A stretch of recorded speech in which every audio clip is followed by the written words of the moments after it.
Om Shanti. Good morning. अव्यक्त मुरली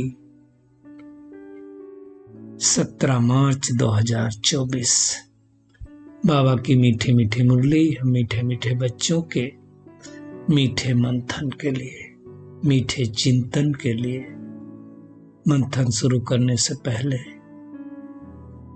सर्वशक्तिमान बाप की शक्तिशाली किरणों के नीचे बैठ जाते हैं और अनुभव करते हैं कि मैं मास्टर सर्वशक्तिमान आत्मा हूं। मैं ब्रह्मा बाप के कदम पर कदम रखकर चलने वाली आत्मा हूं। ये मुरली अव्यक्त बाप दादा के रिवाइज कोर्स 12 दिसंबर 1998 की बाणी है। मुरली का टाइटल है मेरे का देहाभिमान छोड़, ब्रह्मा बाप के कदम पर कदम रखो। तो आज निराकार शिव बाबा और आकारी ब्रह्मा बाबा अपने चारों ओर के श्रेष्ठ ब्राह्मण आत्माओं को देख रहे हैं। और क्या देख रहे हैं? ब्राह्मण मतलब क्या हो गया? ब्रह्मा मुख वंशावली ब्राह्मण। ब्राह्मण अर्थात ब्रह्मा बाप के हर कदम पर कदम रखकर चलने वाले। ब्राह्मण अर्थात ब्रह्मचारी, ब्रह्मा के हर आचरण को अपने जीवन में लाने वाले। सोचे, अब ये जो मेरा है ना, अब ये बहुत सूक्ष्म है। मेरे का देह अभिमान छोड़ना, ये मासी का घर नहीं है। हर एक चीज में मेरा आता है। मेरा मोबाइल, मेरा पेन, मेरा घर, मेरे बच्चे, सब कुछ मेरा। शरीर मेरा, मेरे शरीर को कुछ हो गया तो बाबा कहता है ये मेरे का देह अभिमान छोड़ो। और जो ब्रह्मा बाबा ने किया, सबसे पहले मैंपन का त्याग किया, तन मन धन सब अर्पण किया, देह भी अर्पण किया। ये शरीर अब मेरा नहीं है। ये शरीर किसका है? शिव बाबा का है। इसलिए ब्रह्मा बाबा इवन जब स्नान भी करते थे तो जब लोटा डालते थे, तो वो लोटी डालते थे तो कहते थे, ब्रह्मा बाबा कहते थे कि शिव बाबा के रथ को हम नहला रहे हैं। और इसी से इस सृष्टि पर शिव के ऊपर, शिवलिंग के ऊपर लोटी चढ़ाने की परंपरा पड़ी। तो सोचे अपने भाग्य को, कितने श्रेष्ठ भाग्यवान हैं हम। भगवान आकर के हमें शूद्र से ब्राह्मण बना रहा है और जन्मते ही हर ब्राह्मण आत्मा को स्मृति का तिलक लगाता है। कौन सा स्मृति? मैं कौन हूं इसकी स्मृति, मैं कहां से आया हूं इसकी स्मृति, मैं कहां को जाऊंगा इसकी स्मृति, मैं आत्मा क्या थी क्या बनने वाली हूं इसकी स्मृति दिलाता है। तो ये छोटा मोटा तिलक नहीं है। तो सभी महसूस करें अपने मस्तक पर, ये स्मृति आई मुझे कि मैं कल्प कल्प की विजयी आत्मा हूं, मैं सूर्यवंशी आत्मा हूं, मैं तिलक धारी आत्मा, स्वयं भगवान मुझे तिलक लगा रहा है। सोचो, तो 3 चीजें बाबा तिलक लगाता है, ताज पहनाता है और दिल तक नसीन बनाता है। तो तिलक हम सब ने जाना, ये तिलक हमेशा लगा रहना चाहिए, स्मृति रहनी चाहिए। और दूसरा, बाबा ने दिल तख्त नसीन बनाया। अब सोचो, भगवान अपने दिल तख्त पर बिठाए तो इससे भाग्य की बात क्या हो सकती है। लेकिन भगवान के दिल तख्त पर बैठने के लिए हमारा दिल कैसे होनी चाहिए? जो उस दिन बाबा ने कहा, साफ दिल, सच्ची दिल होनी चाहिए। कितना बड़ा भाग्य है, ऐसा श्रेष्ठ भाग्य जल्दी नहीं मिलता सबको, और हमें मिला।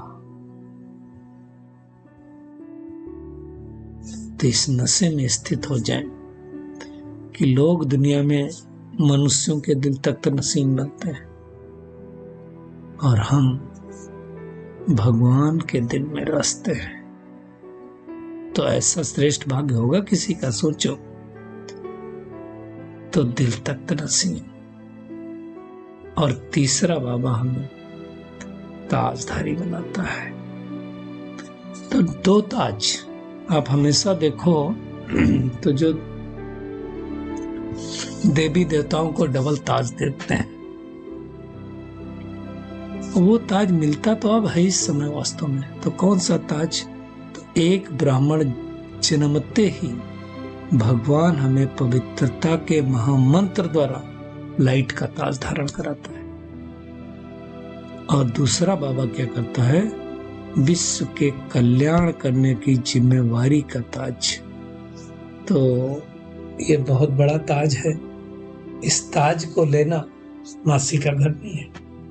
विश्व को परिवर्तन करने की जिम्मेदारी का ताज पहनना और भविष्य में विश्व का ताजधारी बनना है। अगर आप ये ताज जिम्मेवारी वाला पहनेंगे तो विश्व में निश्चित रूप से बनेंगे। यही तो मेहनत करनी है, यही तो भगवान बना रहा है। सोचो, बाबा कहता है ये तीनों प्राप्तियां हैं, तिलक, ताज और तख्त। ये ब्राह्मणों के सिवा किसी के भाग्य भी नहीं। अभी आप देखो सतयुग में मिलता है, लेकिन एक परमात्मा दिल तख्त मिलेगा, वहां भी मिलता है। तिलक लगा हुआ, देखो आप लक्ष्मी नारायण को देखो, तिलक लगा हुआ होगा,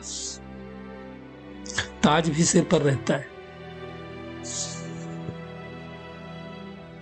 तख्त भी रहता है, सिंहासन पर बैठते हैं वो। लेकिन जो परमात्मा का दिल तख्त है वह नहीं मिलता है। अब श्री कृष्ण को भी जन्मते वो तीनों चीजें नहीं मिलते हैं। बड़ा होता है जब राजगद्दी पर बैठता है तभी मिलता है। और भगवान हमें डबल ताजधारी बना। तो ऐसे नशे में हमको स्थित हो जाना चाहिए। आलस्य बेलापन छोड़ करके इस तपस्या में लग जाना चाहिए।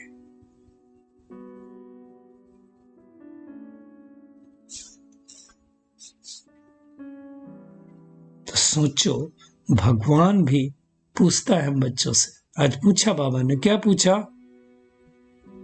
चार्ट देखा बच्चों को और पूछा क्या बनना है, नंबर 1 बनना है कि नंबर वार बनना है? तो कोई भी नहीं कहेगा कि मुझे नंबर वार बनना है। हर कोई क्या बोलता है? मुझे सूर्यवंशी बनना है। राम सीता तो कोई बनने नहीं चाहता है। अब सूर्यवंशी बनना चाहते हैं तो क्या करना पड़ेगा? सूर्यवंशी बनने वाला पुरुषार्थ करना पड़ेगा ना। अगर हमें विटामिन डी चाहिए तो सूरज के सामने जाना पड़ेगा ना, नहीं जाना पड़ेगा। जो चाहिए वो कर्म करना पड़ेगा। और सूर्यवंशी की निशानी है सदा एक रस और सदा विजयी। एक रस का मतलब क्या होता है? एक जैसी स्थिति रखने वाले, अमृत बेला करने वाले, एक रसगुल्ली सुनने वाले, तब तो सूर्यवंशी में आएंगे। तो हमें चेक करना है कि हमारा कहीं युद्ध तो नहीं होता है। सूर्यवंशी हम हैं, सदा एक रस स्थिति है। ऐसा नहीं है कि कभी सफलता मूर्त, कभी मेहनत की मूर्त। आज बाबा ने मेहनत की मूर्त बताया। मूर्त तो आई, मेहनत तो आई है।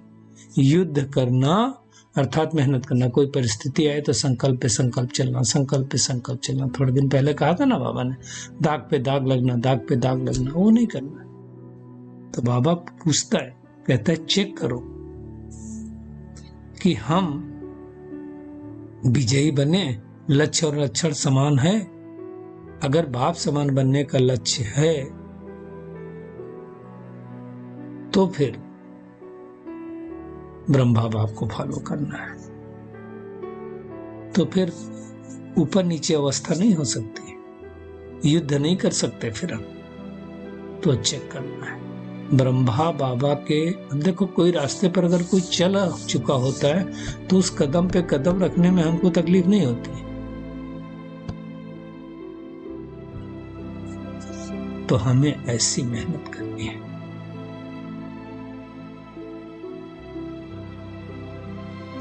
बाबा ने कहा जो भी कार्य करो, चाहे मनसा करो, चाहे संकल्प करो, चाहे वाणी से करो, हर कर्म को करने से पहले टैली करो कि ब्रह्मा बाप के समान है।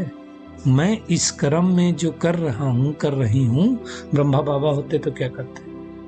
मेरे संकल्प ब्रह्मा बाप के समान है, मेरे बोल ब्रह्मा बाप के समान है। अगर नहीं है तो न सोचना है, न बोलना है, न करना है। ऐसा नहीं हो सकता कि ब्रह्मा बाप का एक कदम और हमारा अलग अलग कदम। नहीं, अगर मंजिल है ब्रह्मा बाप समान बनने की तो हमारा कदम भी क्या होना चाहिए? ब्रह्मा बाप समान बनने का कदम होना चाहिए। तब तो हम उनकी दुनिया में जा पाएंगे, उनके साथ राज कर पाएंगे। अब ब्रह्मा बाबा तो सूक्ष्मतन में बैठ करके आह्वान कर रहे हैं, आओ बच्चे, मीठे बच्चे, जल्दी जल्दी आओ। ये आवाज कब से कर रहा है ब्रह्मा बाबा? जब से अव्यक्त हुए 1969 से, 18 जनवरी को अव्यक्त हुए ना, तब से आह्वान कर रहा है। और हम बच्चे कितना बने सोचो। क्या, क्यों, कब, कैसे में नहीं, ऐसे करना है बाबा कहता। तो उसके लिए पुरुषार्थ करो, मेहनत करो।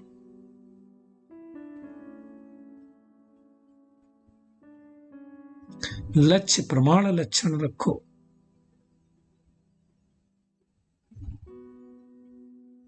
बाबा ने तो इतना भी कह दिया कि प्रकृति के भी पेपर आएंगे, प्रकृति भी हिलेगी, प्रकृति के 5 तत्व भी हिलाएंगे, रंग दिखाएंगे। लेकिन बाबा कहता आप फरिश्ता बन करके, बाप समान बन करके, व्यक्त रूपधारी बन करके प्रकृति के हर दृश्य को देखने के लिए तैयार हो। जरा प्रकृति हिलती है तो हम भी हिलते हैं। तो हमें अब हिलना नहीं है। प्रकृति जीत, माया जीत बनना है। तो ब्रह्मा बाबा भी पूछता है बच्चों से कि मेरे समान फरिश्ते बने हो सदा काल के लिए।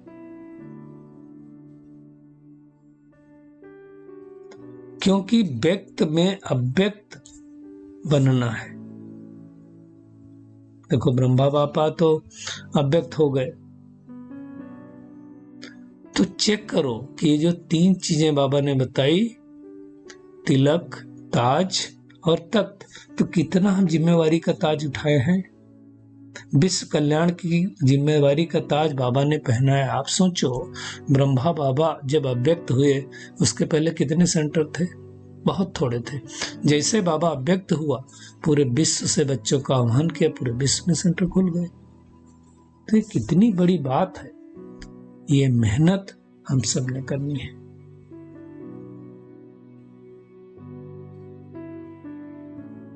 तो जिम्मेवारी का ताज लेना मतलब आगे बढ़ना है ना। अब देखो, जैसे ब्रह्मा बाबा अव्यक्त हुए, कितनी सेवाएं बढ़ गई। दादियां अव्यक्त होती तो भी सेवाएं बढ़ती। अब दादी प्रकाशमणि को देखो, 2007 में अव्यक्त हुई, 6 या 7 में। तो उनके अव्यक्त होने के बाद ये अवेकनिंग की सेवाएं धूमधाम से चली थी। अभी दादी जान की लॉकडाउन में ही गई, अव्यक्त हुई। उसके बाद आप देखो, ऑनलाइन की सेवाओं की बाढ़ लग गई और कितने बच्चे बाबा के निकल आए। तो ये सब वो आत्माएं हैं जो विश्व गगन पर बाप समान चमक रही। हमें भी ऐसी मेहनत करनी है। क्या मेहनत करनी है? मेरे अंदर कोई व्यर्थ निगेटिव संकल्प ना हो, चाहे बोल हो, चाहे संकल्प हो, चाहे कर्म में हो। क्योंकि अगर व्यर्थ और निगेटिव रहेगा तो हम सदा काल के लिए डबल लाइट फरिश्ता नहीं बन सकते। तो इससे भी हल्का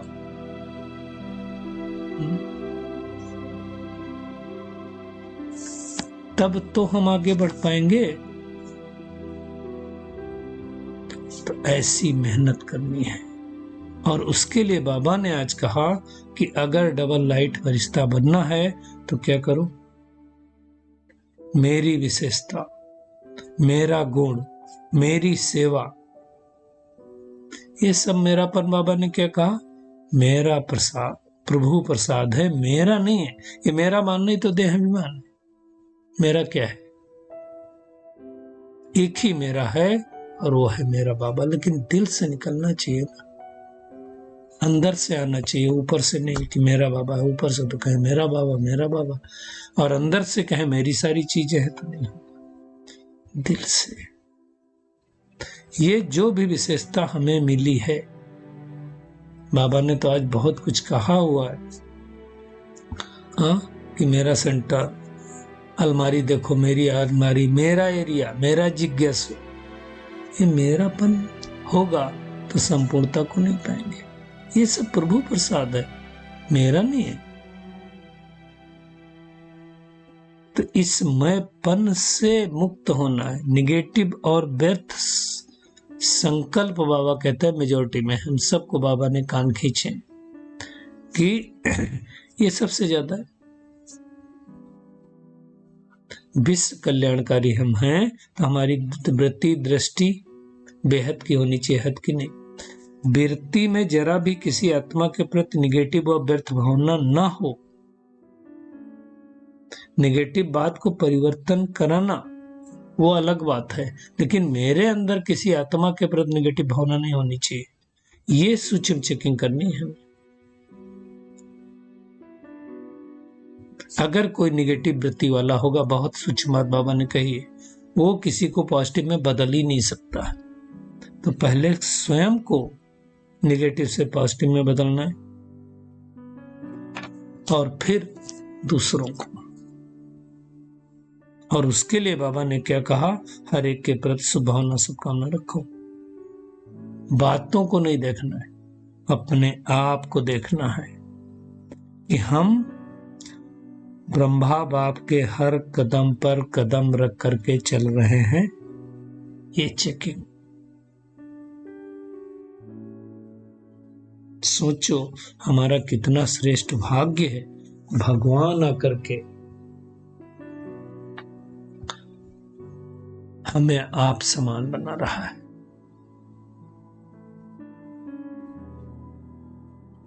तो हलचल में अचल रखना सिखा रहा है। देखो बाबा कहता है कुछ भी हो जाए बाप समान बनना ही है। तो ऐसी मेहनत करनी है। ब्राह्मण आत्मा मतलब बाबा ने कहा कोई हिलाए कोई रुके, लेकिन रुके नहीं, बाप समान बनने का लक्ष्य रख करके बन ही जाए, उसको बाबा ने कहा।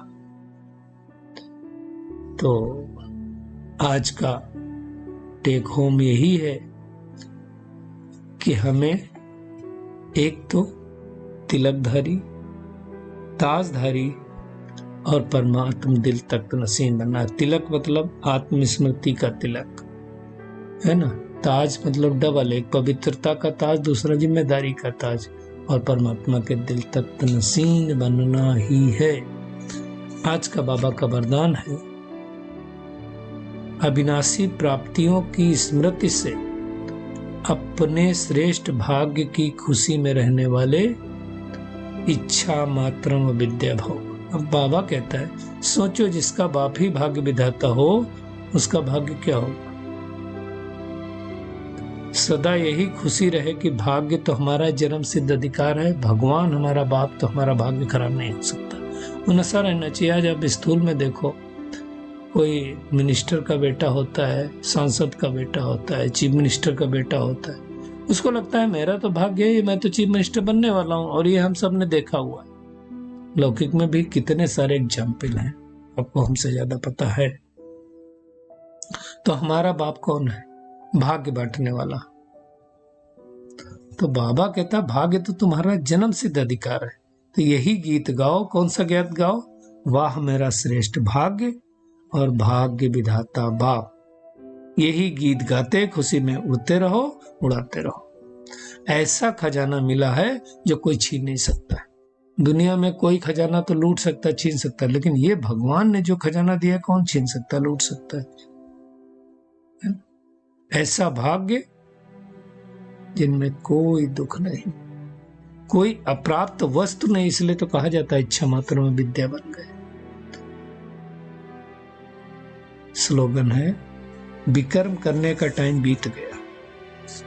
अभी बाबा कहता व्यर्थ संकल्प बोल भी बहुत धोखा देते हैं, तो आज पूरी मुरली में बाबा ने व्यर्थ के ऊपर भी बहुत अटेंशन खिंचवाया है। तो हमें व्यर्थ से मुक्त बनना है, समर्थ बनना है, इन बातों का हम ध्यान रखेंगे। शुक्रिया मीठे प्यारे बाप दादा, शुक्रिया आप सभी का इस मीठे मंथन के लिए। अच्छा, ओम शांति।